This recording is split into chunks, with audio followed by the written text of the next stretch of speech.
go to God. Father, thank you so much for the refreshing rain. Thank you for each one of those drops.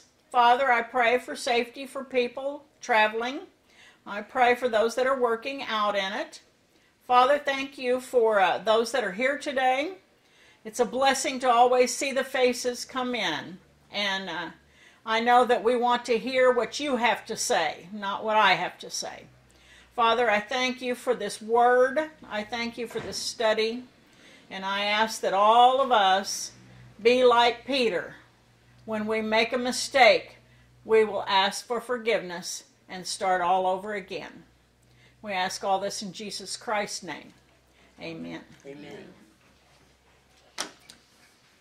And on chapter 114, it says, why did Peter run to the tomb? Well, let's read some Bible verses and see about Peter. On John 18, verse 15, it says, Simon Peter followed along behind and did another, as did another of the disciples. That other disciple was acquainted with the high priest, so he was allowed to enter the courtyard with Jesus. Did you realize that? You know, sometimes we need to reflect on these words that one of the disciples knew. Okay? And it says, Peter stood outside the gate. Then the other disciple spoke to the woman watching at the gate, and she let Peter in.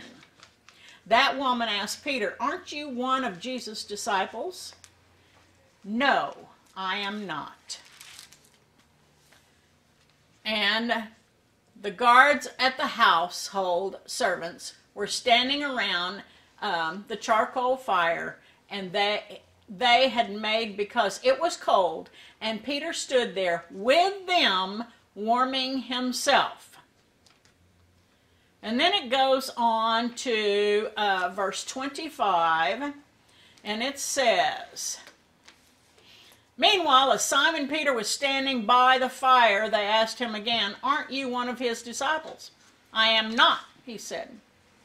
But one of the household servants of the high priest, a relative of the man whose ear Peter had cut off, asked, didn't I see you out there in the olive grove with Jesus?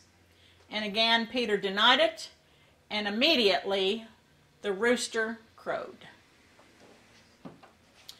Well, this is John's account of Simon Peter's denial. So there was witness to what happened. And in session 4, we looked at Jesus' prediction of Peter's denial and events that followed it. In Matthew 26, let me get over here.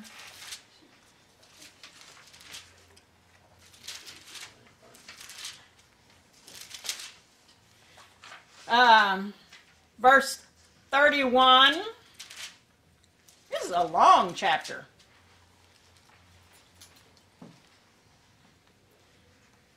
It says, tonight all of you will desert me, Jesus told them, for the scriptures say God will strike the shepherd and the sheep of the flock will be scattered. But after I have been raised from the dead, I will go ahead of you to Galilee and meet you there. And Peter declared, here he is, even if everyone else deserts you, I never will. And Peter, Jesus said, the truth is this very night, before the rooster crows, you will deny me 3 times. No, said Peter, not even if I have to die with you, I will never deny you. And all the other disciples vowed the same. And then Jesus brought them to the olive grove, and he prayed there. They went to sleep 3 times. He went back and prayed the 3rd time and sang the same thing again. Then he came to the disciples and said, still sleeping? Still resting? Look, the time has come. I, the Son of Man, am betrayed into the hands of sinners. Up, let's be going. See, my betrayer is here.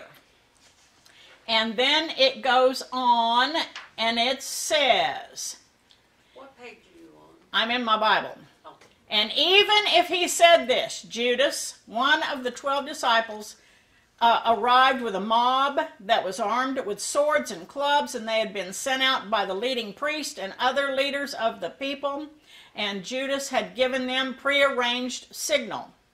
You will know which one to arrest when I go over and give him the kiss of greeting. So Judas came straight to Jesus. Greetings, teacher, he exclaimed, and he gave him the kiss. And Jesus said, my friend. Think about that. My friend. Go ahead and do what you have come for. And then the others grabbed Jesus and arrested him. We talked last week about, do you think Judas was forgiven? What did Jesus call him? My friend. One of the men with Jesus pulled out a sword and slashed off the ear of the high priest. Now we are in Matthew. Matthew talks about this, but he did not say it was Peter. And it says, put away your sword, Jesus told him. Those who use the sword will be killed by the sword. Don't you realize that I could ask my Father for thousands of angels to protect us, and he would send them instantly? But if I did, how would the scriptures be fulfilled that describe what must take place? And Jesus said to the crowd, am I some dangerous criminal that you have come armed with swords and clubs to arrest me? Why didn't you arrest me in the temple? I was there teaching every day, but this is all happening to fulfill the word of the prophets as recorded in scriptures. At that point, all the disciples deserted him and fled. He had told them what they were going to do, and they did it. And then they led him to the priest place and had a fake trial with false witnesses. In Matthew's account, it reports that after denying Jesus, Peter went out and cried uncontrollably. He couldn't be consoled. And we know what Judas did.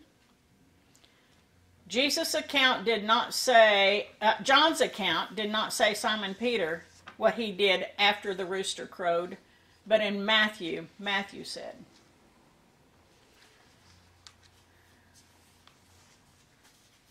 It says in our book, and now I'm on page 114. You're going backwards. Yeah. It was Peter who entered the tomb first. All that other had happened. I think Peter is still guilty, feeling very guilty.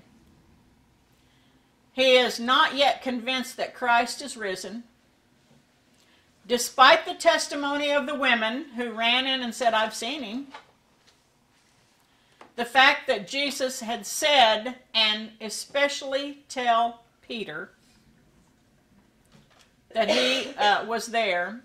The woman, Mary Magdalene, she was the first to see the risen Christ.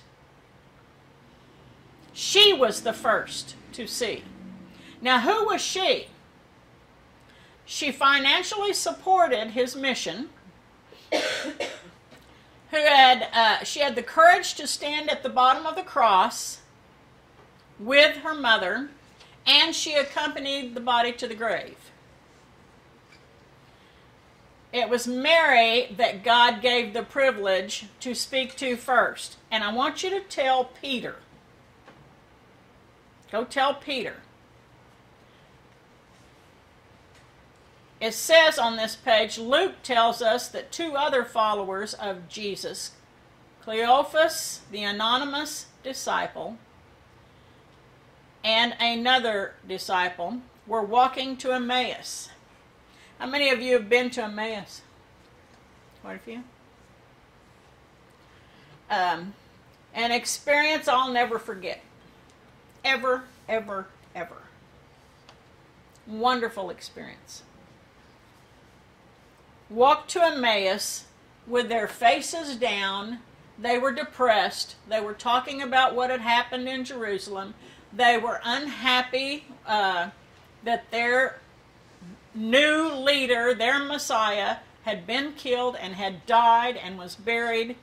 And they probably were at the crucifixion.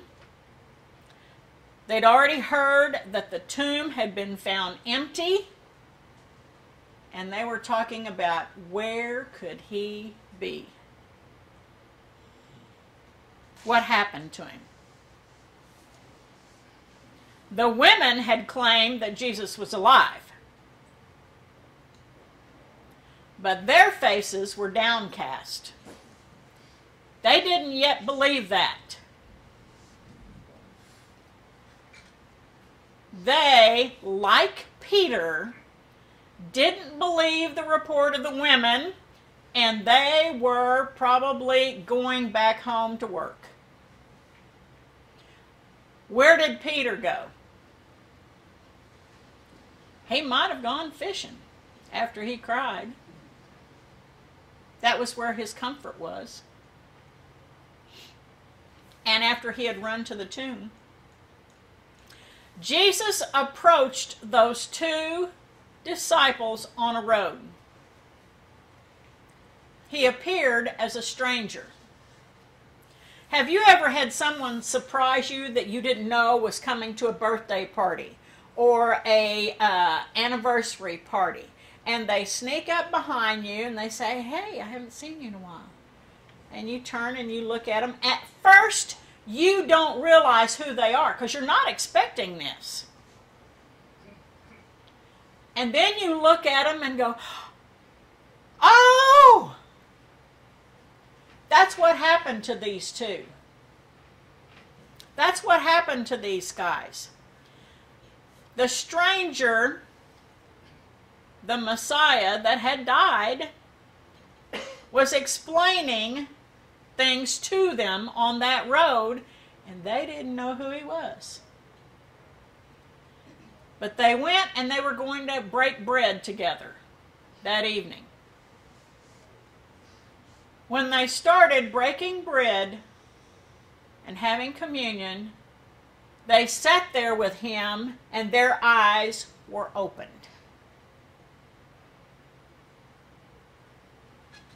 Their eyes were open. And it says they could see the stranger was Jesus. He disappeared right after the light came to them. Well, that's not fair. I have questions. I have lots and lots of questions. You walked with me. We had communion. It was joyous. There you are. And he's gone. They rushed back to tell the other disciples what had happened to them. Now they've heard it from Mary. She saw him. They heard it from these two Emmaus walking disciples. We have no record of this appearance to Peter when it happened and what Jesus said to him.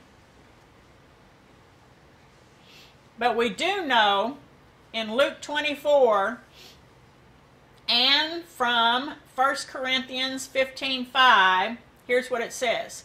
He appeared to Cephas, Peter, then to the 12.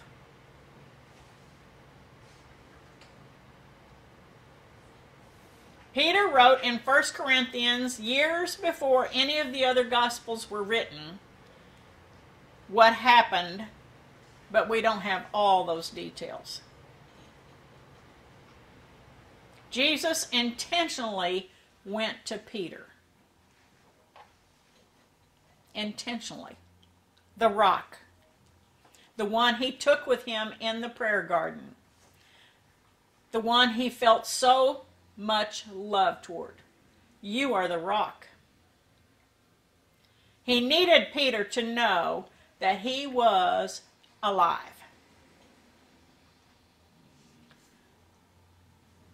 That's one thing I think we as Christians need to reflect to other people. My Jesus is not dead. My Jesus is not dead. Even though it was 2,000 years ago. He's alive. And we will be alive with him in heaven. There's no doubt in my mind there is a heaven. The Gospels record several different episodes when the resurrected Jesus appeared. He appeared to the women. He appeared to the two disciples going to Emmaus. He appeared to an unnamed disciple, probably maybe a wife. Just before that, he appeared to Simon Peter. On Easter, he appears to the disciples. And a week later, he appeared to all of them plus Thomas. Now, there's a lot of doubting Thomases out there in this world. I don't believe that Bible. I don't believe anything it says. All these people who are saying, I don't go to church because that's a bunch of hogwash. They're doubting Thomases. Well, Diana, all the men were doubting the women when they told me. Yeah. So they're just as doubting as Thomas was. Yeah. They had to see for themselves. Yeah. He not only wanted to see him, he wanted to touch him. I won't see him. I want to touch him.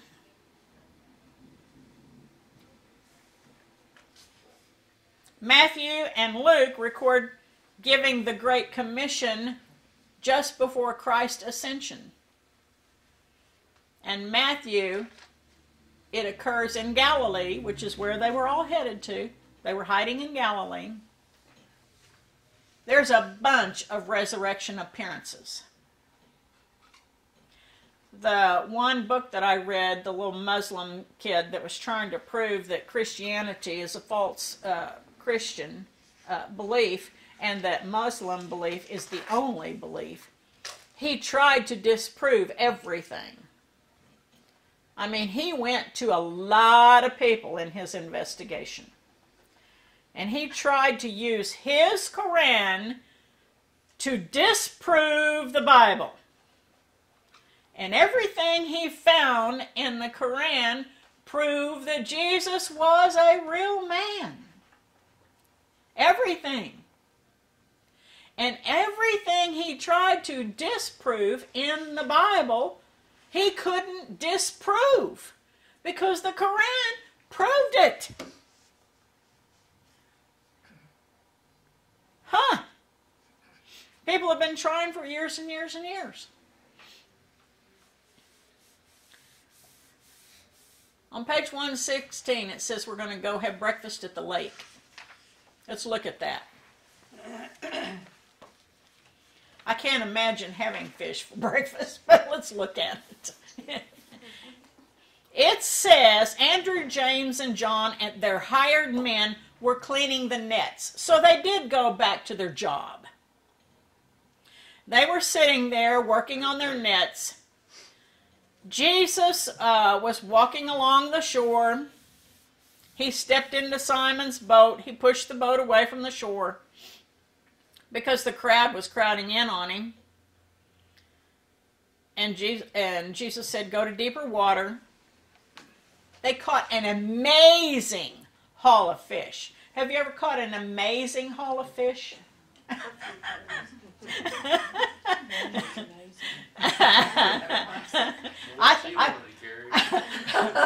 find it amazing if I catch a fish.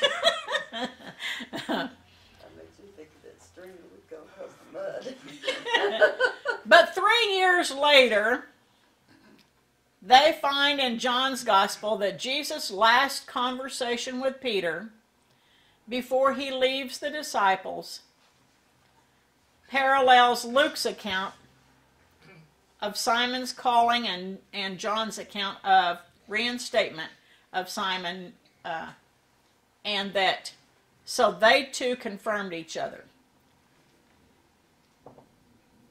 The disciples returned to Galilee. 7 of them are together. I wonder where the others were.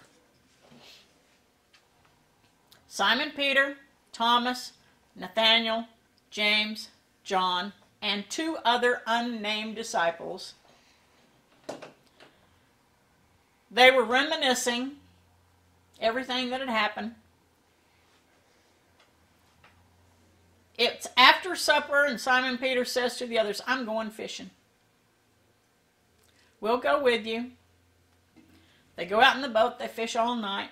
It sounds like a familiar story to me. And they caught nothing. Early the next morning, they were 100 yards from the shore. I like that. He has a measurement. 100 yards from the shore.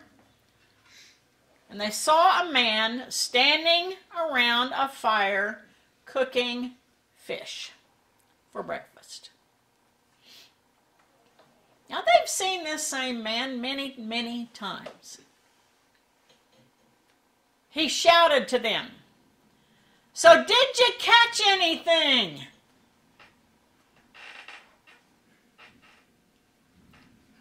And they said, "No." The man said, "Cast your net on the right side of the boat and you'll find something." This is a familiar story. They lowered the net. Suddenly their nets were filled with fish. They couldn't even haul the net in. It was John, the beloved disciple, that instantly knew who the man was. Now listen to what he does. He grabbed his cloak on the shore. Simon Peter cast out the nets, and it says, "It's the Lord." And John says to Simon, who had yet to put the two together, Peter, Simon grabbed his cloak, the fisherman, and he jumped in the water, running as fast as he could through the shallow water to the coastline. When the others arrived at the shore, they found Jesus roasting fish, preparing bread over the fire. They still do that today. And Jesus said to Simon, "Bring some of the fish that you've just caught." And they're talking about caught and drew. It's the Greek version of the word, the same word that John uses when he says drawing people close to him. And when I am lifted up to the earth, I will draw everyone unto me.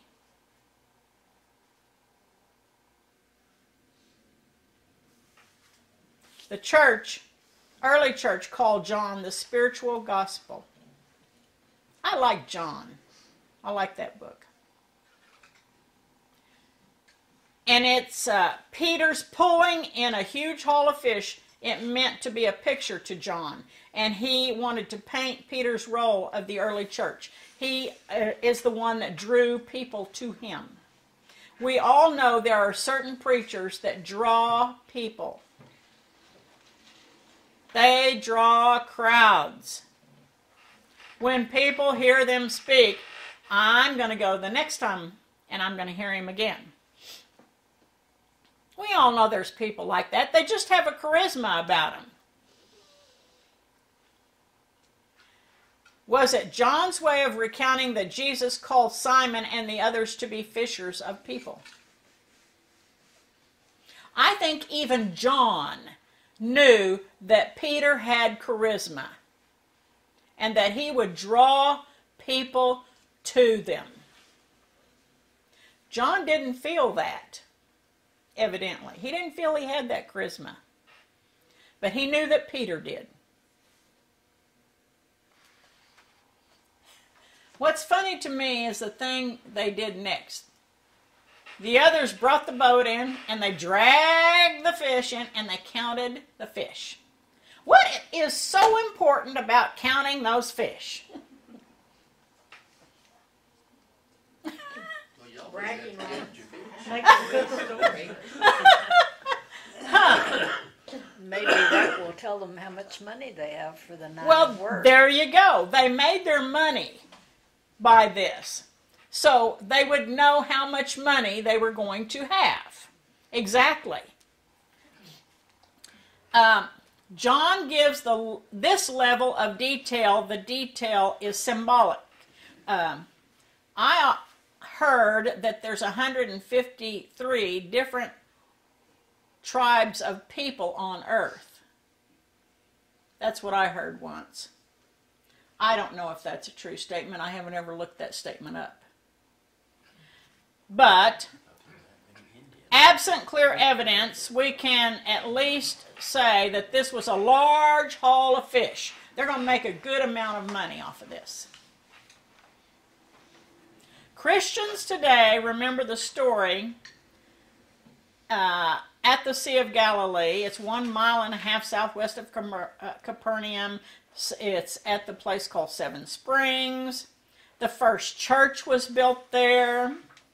In the 1800s, a group of German Catholics were preparing to build a hostel there, and they unearthed the tile mosaics of that ancient church that was built there. A chapel sits there today. But, Peter, do you love me?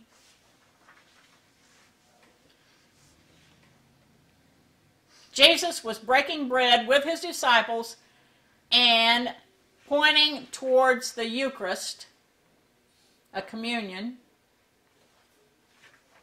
The communion is also what we see in Luke's account, the two disciples on the road to Emmaus.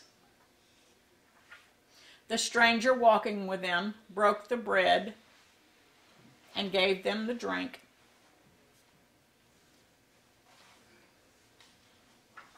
On page 120 it says the English word companion in Latin means to break bread with.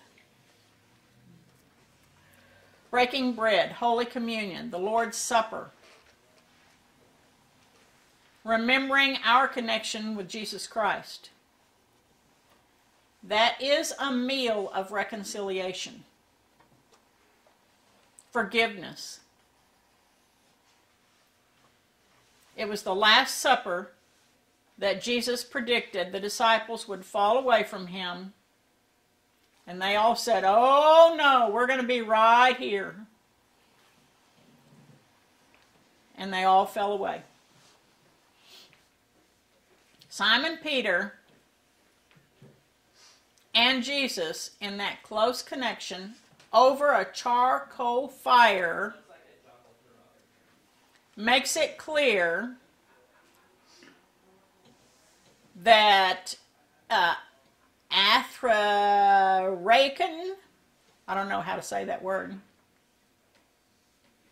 In John, Simon Peter is warming himself at a charcoal fire outside the high priest's house. And there they are eating the fish meal with Jesus over a charcoal fire.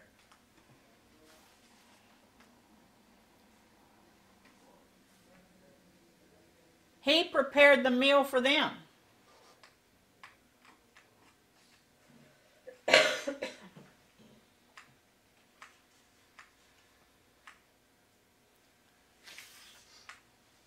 And this last part of the chapter, it jumps around an awful lot. at the bottom of page 122, it says, Jesus is questioning Simon's allegiance, commitment, and love. Will you be there for me? And I'm sure it was an uncomfortable time because Peter remembered. And he was in front of the other disciples. Each of the 3 denials, Jesus asked, do you love me? And he said, I will always love you.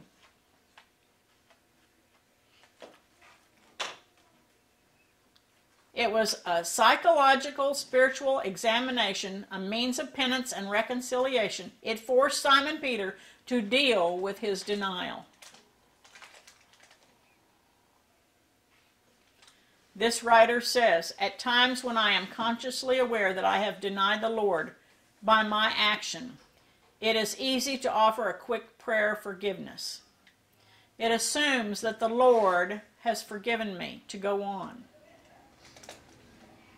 Recently, a parishioner asked, but I know that Jesus has already forgiven me. And I wanted to say, slow down a bit. Yes, he's ever ready to forgive. It's important to spend a little time thinking about what happened. How you got where you are. How you ensure this deal will never happen again. There is power in the process of confession and penance leading to authentic reconciliation. Yes, I believe we can pray for forgiveness immediately. Prayer, if there's a failure to be humble when you ask for forgiveness, are you forgiven?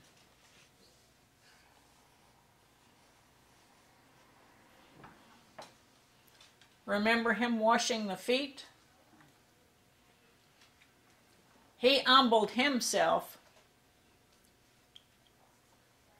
If we don't humble ourselves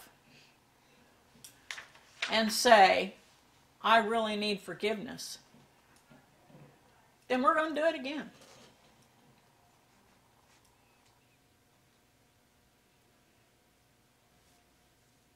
All of us fail, and it may very well be that the best part of our life come after we fail.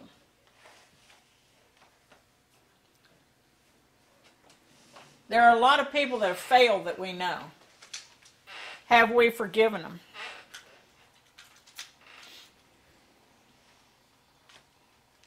Because he's ready to reinstate us after we humbly ask for forgiveness. We must remember, though, if you don't forgive, you're not going to be forgiven. Right. We have to do exactly what it says. And it didn't say, oh, well, if they did a little thing, we can forgive them, but if they did a big thing, no.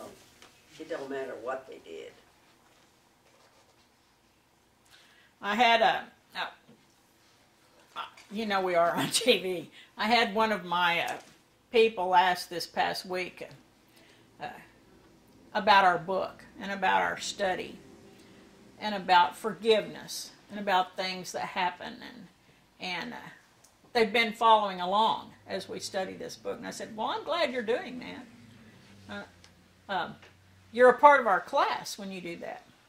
And save up some questions and I'll ask.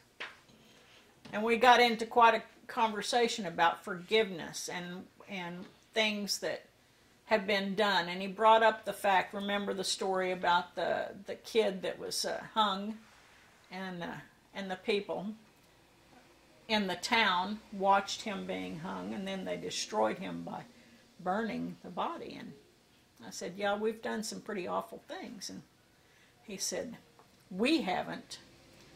He said, but I know that those things have happened. I don't like to hear about those things. And I said, they're still happening.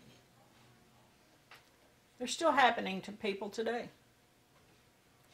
You hear about missionaries that are being caught and killed every day. We still hear about people that are being mistreated every day. And we still hear about awful things happening. How can we as people treat each other that way?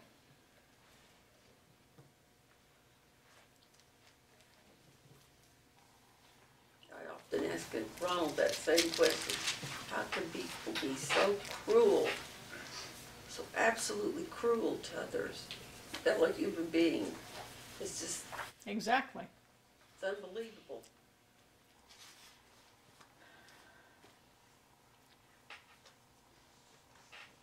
The last question Jesus asked each of us. Do you really love me? Then care for my lambs. Our prayer today. Lord, I have failed you many times. Forgive me. Wash and make me new. I do love you. Help me to love you more. Use my hands, use my lips, use my time and my energy. Use all of me to feed your sheep. Make the person you want me to be. In your holy name, amen.